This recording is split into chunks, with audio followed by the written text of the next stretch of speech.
The Black Cat by Edgar Allan Poe. For the most wild, yet most homely narrative which I am about to pen, I neither expect nor solicit belief. Mad indeed would I be to expect it, in a case where my senses reject their own evidence. Yet, mad am I not, and very surely do I not dream.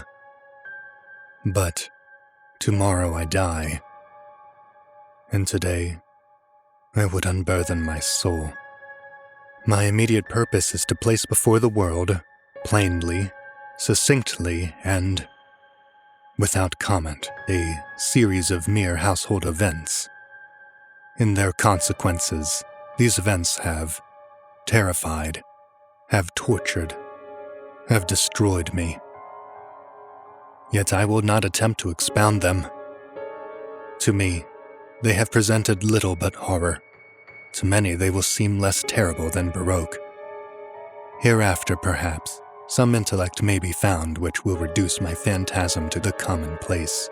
Some intellect more calm, more logical, and far less excitable than my own, which will perceive in the circumstances I detail with awe nothing more than an ordinary succession of very natural causes and effects. From my infancy, I was noted for the docility and humanity of my disposition. My tenderness of heart was even so conspicuous as to make me the jest of my companions. I was especially fond of animals, and was indulged by my parents with a great variety of pets. With these I spent most of my time, and never was so happy as when feeding and caressing them. This peculiarity of character grew with my growth, and in my manhood I derived from it one of my principal sources of pleasure. To those who have cherished an affection for a faithful and sagacious dog, I need hardly be at the trouble of explaining the nature or the intensity of the gratification thus derivable. There is something in the unselfish and self-sacrificing love of a brute which goes directly to the heart of him who had frequent occasion to test the paltry friendship and gossamer fidelity of mere man. I married early, and was happy to find in my wife a disposition not uncongenial with my own. Observing my partiality for domestic pets, she lost no opportunity of procuring those of the most agreeable kind. We had birds, goldfish, a fine dog, rabbits, a small monkey, and a cat. This latter was a remarkably large and beautiful animal, entirely black and sagacious to an astonishing degree. In speaking of his intelligence, my wife, who at heart was not a little tinctured with superstition, made frequent allusion to the ancient popular notion which regarded all black cats as witches in disguise. Not that she was ever serious upon this point, and I mention the matter at all for no better reason than it happens just now to be remembered. Pluto, this was the cat's name, was my favorite pet and playmate. I alone fed him, and he attended me wherever I went about the house. It was even with difficulty that I could prevent him from following me through the streets. Our friendship lasted in this manner for several years, during which my general temperament and character, through the instrumentality of the Fiend Intemperance, had, I blush to confess it, experienced a more radical alteration for the worse. I grew, day by day, more moody, more irritable, more regardless of the feelings of others.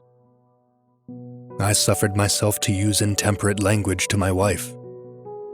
At length, I even offered her personal violence. My pets, of course, were made to feel the change in my disposition.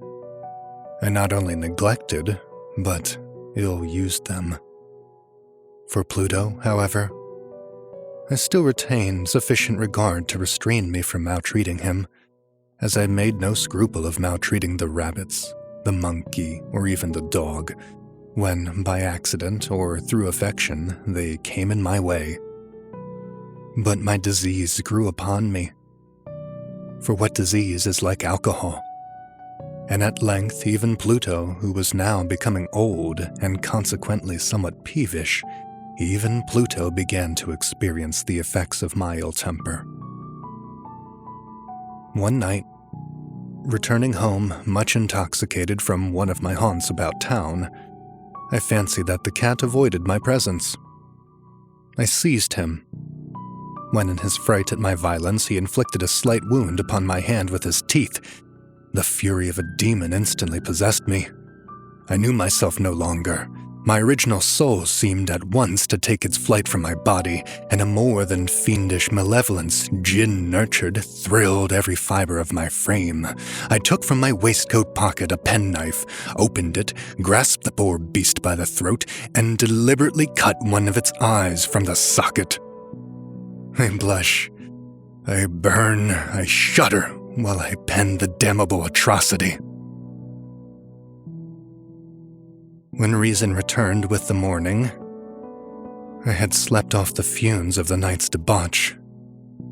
I experienced a sentiment half of horror, half of remorse for the crime of which I had been guilty. But it was, at best, a feeble and equivocal feeling, and the soul remained untouched. I again plunged into excess, and soon drowned in wine all memory of the deed. In the meantime, the cat slowly recovered. The socket of the lost eye presented, it is true, a frightful appearance, but he no longer appeared to suffer any pain. He went about the house as usual, but, as might be expected, fled in extreme terror at my approach. I had so much of my old heart left as to be at first grieved by this evident dislike on the part of the creature which had once so loved me. But this feeling soon gave place to irritation, and then came, as if to my final and irrevocable overthrow, the spirit of perverseness. Of this spirit philosophy takes no account, yet I am not more sure that my soul lives than I am that perverseness is one of the primitive impulses of the human heart, one of the indivisible primary faculties or sentiments which give direction to the character of man. Who has not 100 times found himself committing a vile or silly action for no other reason than because he knows he should not? Have we not a perpetual inclination, in the teeth of our best judgment, to violate that which is law, merely because we understand it to be such? This spirit of perverseness, I say, came to my final overthrow. It was this unfathomable longing of the soul to vex itself, to offer violence to its own nature, to do wrong for the wrong's sake only, that urged me to continue and finally to consummate the injury I had inflicted upon the offending brute.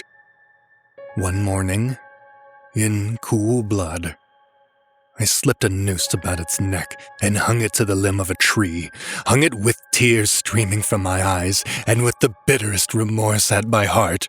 Hung it because I knew that it had loved me, and because I felt it had given me no reason of offense.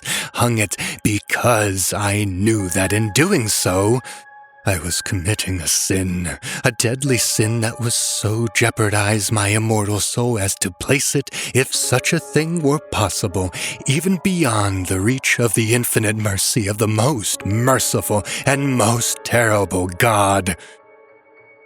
On the night of the day on which this cruel deed was done, I was aroused from sleep by the cry of fire. The curtains of my bed were in flames. The whole house was blazing. It was with great difficulty that my wife, a servant, and myself made our escape from the conflagration. The destruction was complete.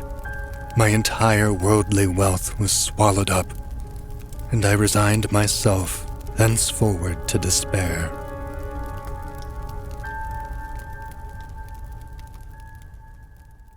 I am above the weakness of seeking to establish a sequence of cause and effect between the disaster and the atrocity, but I am detailing a chain of facts and wish not to leave even a possible link imperfect. On the day succeeding the fire, I visited the ruins. The walls, with one exception, had fallen in. This exception was found in a compartment wall not very thick, which stood about the middle of the house, and against which had rested the head of my bed.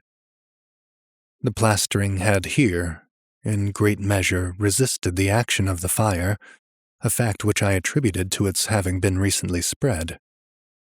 About this wall was a dense crowd, and many persons seemed to be examining a particular portion of it with very minute and eager attention. The words, "strange," "singular," and other similar expressions excited my curiosity. I approached and saw, as if graven in bas relief upon the white surface, the figure of a gigantic cat. The impression was given with an accuracy truly marvelous. There was a rope about the animal's neck. When I first beheld this apparition, for I could scarcely regard it as less, my wonder and my terror were extreme. But at length reflection came to my aid. The cat, I remembered, had been hung in a garden adjacent to the house. Upon the alarm of fire, this garden had been immediately filled by the crowd, by someone of whom the animal must have been cut from the tree and thrown, through an open window, into my chamber. Yes, this had probably been done with the view of arousing me from sleep. The falling of other walls had compressed the victim of my cruelty into the substance of the freshly spread plaster, the lime of which, with the flames and the ammonia from the carcass, had then accomplished the portrait as I saw it.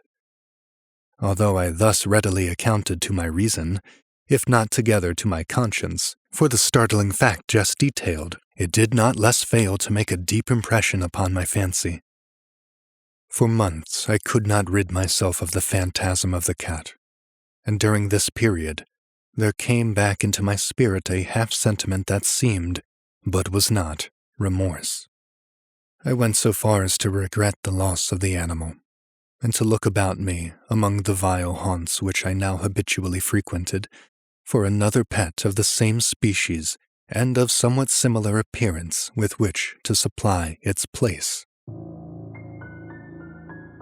One night as I sat, half stupefied in a den of more than infamy, my attention was suddenly drawn to some black object, reposing upon the head of one of the immense hogsheads of gin or of rum which constituted the chief furniture of the apartment. I had been looking at the top of this hogshead for some minutes, and what now caused me surprise was the fact that I had not sooner perceived the object thereupon. I approached it and touched it with my hand.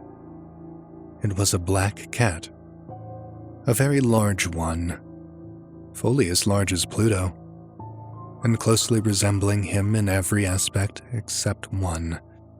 Pluto had not a white hair on any portion of his body, but this cat had a large, although indefinite splotch of white, covering nearly the whole region of the breast. Upon my touching him, he immediately arose, purred loudly, rubbed against my hand, and appeared delighted with my notice. This, then, was the very creature of which I was in search. I at once offered to purchase it of the landlord, but this person made no claim to it, knew nothing of it, had never seen it before. I continued my caresses, and when I prepared to go home, the animal evinced a disposition to accompany me. I permitted it to do so, occasionally stooping and patting it as I proceeded. When it reached the house, it domesticated itself at once and became immediately a great favorite with my wife. For my own part, I soon found dislike to it arising within me. This was just the reverse of what I had anticipated, but I know not how or why it was. Its evident fondness for myself rather disgusted and annoyed. By slow degrees, these feelings of disgust and annoyance rose into the bitterness of hatred. I avoided the creature, a certain sense of shame and the remembrance of my former deed of cruelty preventing me from physically abusing it. I did not for some weeks strike or otherwise violently ill-use it, but gradually, Very gradually I came to look upon it with an unutterable loathing, and to flee silently from its odious presence, as from the breath of a pestilence. What added, no doubt, to my hatred of the beast was the discovery on the morning after I brought it home that, like Pluto, it had been deprived of one of its eyes. This circumstance, however, only endeared it to my wife, who, as I have already said, possessed, in a high degree, that humanity of feeling which had once been my distinguishing trait, and the source of many of my simplest and purest pleasures. With my aversion to this cat, however, its partiality for myself seemed to increase. It followed my footsteps with a pertinacity which it would be difficult to make the reader comprehend. Whenever I sat, it would crouch beneath my chair, or spring upon my knees, covering me with its loathsome caresses. If I arose to walk, it would get between my feet, and thus nearly throw me down, or, fastening its long and sharp claws in my dress, clamber in its manner to my breast. At such, although I longed to destroy it with a blow, I was yet withheld from doing so, partly by a memory of my former crime, but chiefly, let me confess it at once, my absolute dread of this beast. This dread was not exactly a dread of physical evil, and yet I should be at a loss how otherwise to define it. I am almost ashamed to own, yes, even in this felon's cell, I am almost ashamed to own that the terror and horror with which the animal inspired me had been heightened by one of the merest chimeras it would be possible to conceive. My wife had called my attention more than once to the character of the mark of white hair of which I have spoken, and which constituted the sole visible difference between the strange beast and the one I had destroyed. The reader will remember that this mark, although large, had been originally very indefinite, but by slow degrees nearly imperceptible, and which for a long time my reason struggled to reject as fanciful, it had, at length, assumed a rigorous distinctness of outline. It was now the representation of an object that I shudder to name, and for this, above all, I loathed and dreaded, and would have rid myself of the monster had I dared, and it was now, I say, the image of a ghastly thing, of the gallows. Oh, mournful and terrible engine of horror and of crime, of agony and of death. And now was I indeed wretched beyond the wretchedness of mere humanity, and the brute beast, whose fellow I had contemptuously destroyed, a brute beast to work out for me, for a man fashioned in the image of the high God, so much insufferable woe. Alas, neither by day nor by night knew I the blessing of rest any more. During the former, the creature left me no moment alone, and in the latter I started hourly from my dreams of unutterable fear to find the hot breath of the thing upon my face, and its vast weight, an incarnate nightmare that I had no power to shake off, incumbent eternally upon my heart. Beneath the pressure of torments such as these, the feeble remnant of the good within me succumbed. Evil thoughts became my sole intimates, the darkest and most evil of thoughts. The moodiness of my usual temper increased to hatred of all things and of all mankind, while from the sudden, frequent, and ungovernable outbursts of a fury to which I now blindly abandoned myself, my uncomplaining wife, alas, was the most usual and the most patient of my sufferers. One day she accompanied me, upon some household errand, into the cellar of the old building which our poverty compelled us to inhabit. The cat followed me down the steep stairs, and nearly throwing me headlong, exacerbated me to madness.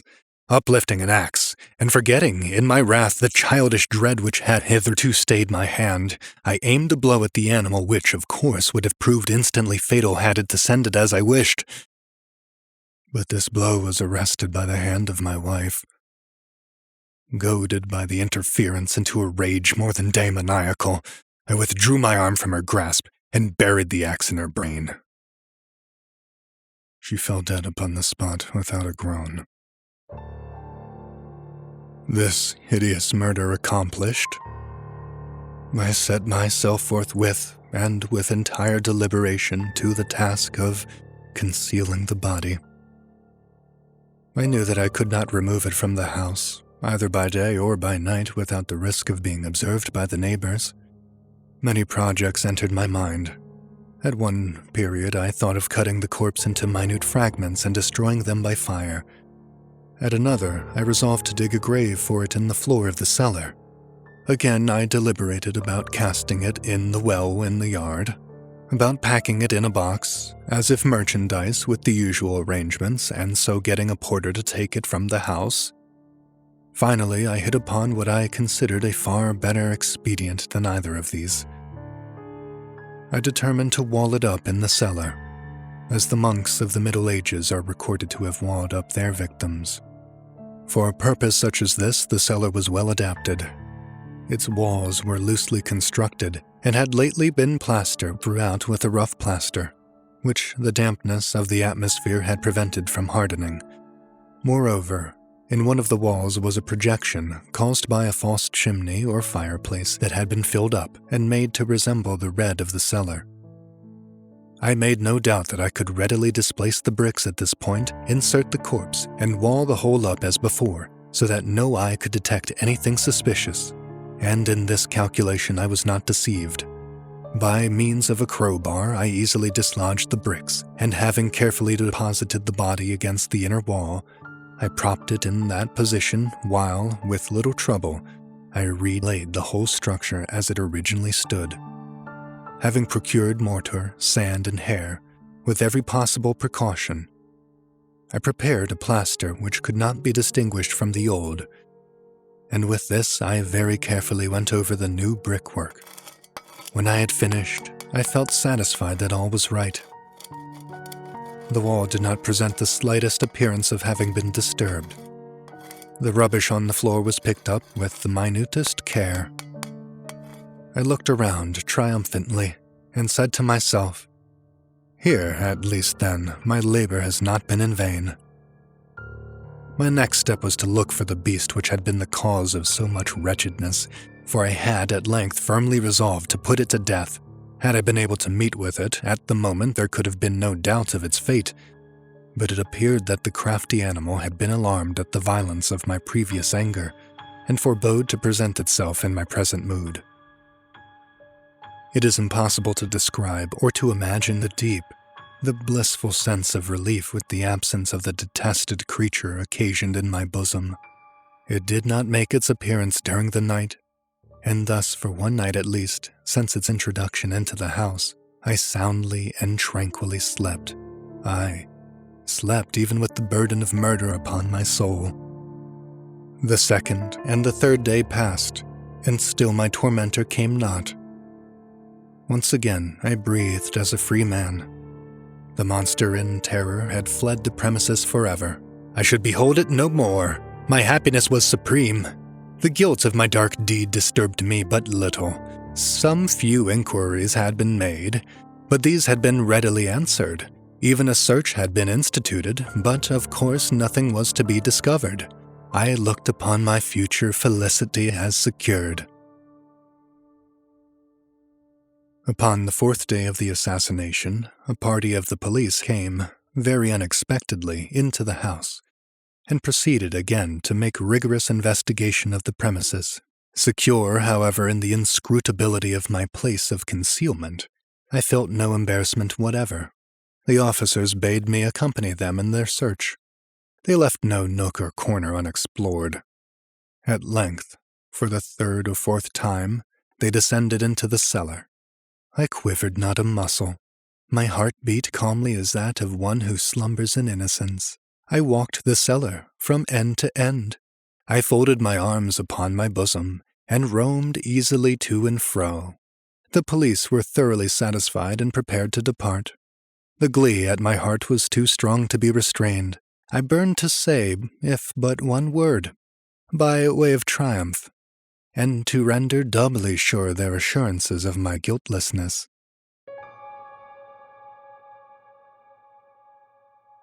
Gentlemen, I said at last as the party ascended the steps. "I delight to have allayed your suspicions. I wish you all health and a little more courtesy. By the by, gentlemen, this is a very well-constructed house." In the rabid desire to say something easily, I scarcely knew what I uttered at all. Yes, I must say, an excellently well-constructed house. These walls. Are you going, gentlemen? These walls are solidly put together. And here, through the mere frenzy of bravado, I rapped heavily with a cane which I held in my hand upon that very portion of the brickwork behind which stood the corpse of the wife of my bosom. But may God shield and deliver me from the fangs of the arch-fiend. No sooner had the reverberation of my blows sunk into silence than I was answered by a voice from within the tomb, by a cry, at first muffled and broken, like the sobbing of a child, and then quickly swelling into one long, loud, and continuous scream, utterly anomalous and inhuman, a howl, a wailing shriek, half of horror and half of triumph, such as might have arisen only out of hell, conjointly from the throats of the damned in their agony and of the demons that exult in the damnation. Of my own thoughts it is folly to speak. Swooning, I staggered to the opposite wall. For one instant the party upon the stairs remained motionless through extremity of terror and of awe. In the next, a dozen stout arms were toiling at the wall. It fell bodily.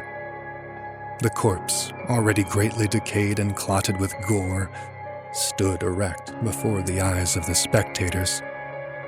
Upon its head, with red extended mouth and solitary eye of fire, sat the hideous beast whose craft had seduced me into murder, and whose informing voice had consigned me to the hangman. I had walled the monster up within the tomb,